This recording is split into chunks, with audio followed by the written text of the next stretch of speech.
Noi stiamo facendo l'impossibile, c'è un tavolo anche regionale, dopodiché le dico che la cultura a salvaguardia della sicurezza del lavoro è una cultura che deve essere diffusa. Le imprese stanno investendo e c'è sicuramente molta attenzione, però è altrettanto vero che si può fare ancora di più.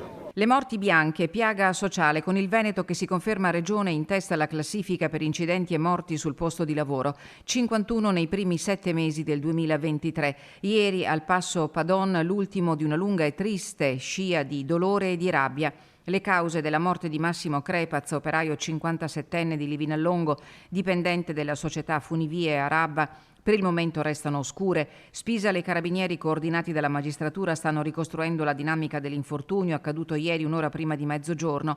L'uomo con esperienza trentennale alle spalle era impegnato nella manutenzione dell'impianto di risalita Padon 1 quando all'altezza del pilone numero 13 è rimasto impigliato nel sistema Fune Carrucola.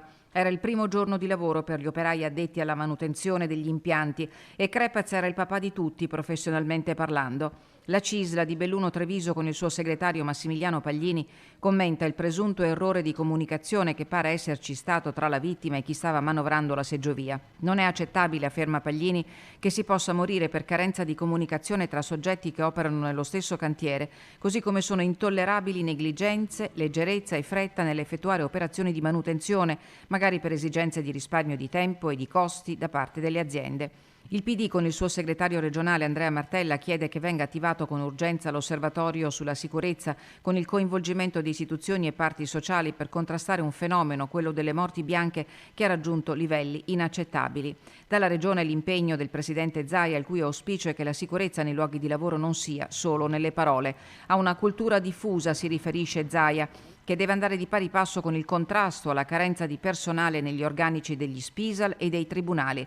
È questa situazione contingente a rendere meno sicuri i luoghi di lavoro dove si fanno meno controlli che in altre regioni, la denuncia del segretario del PD Martella.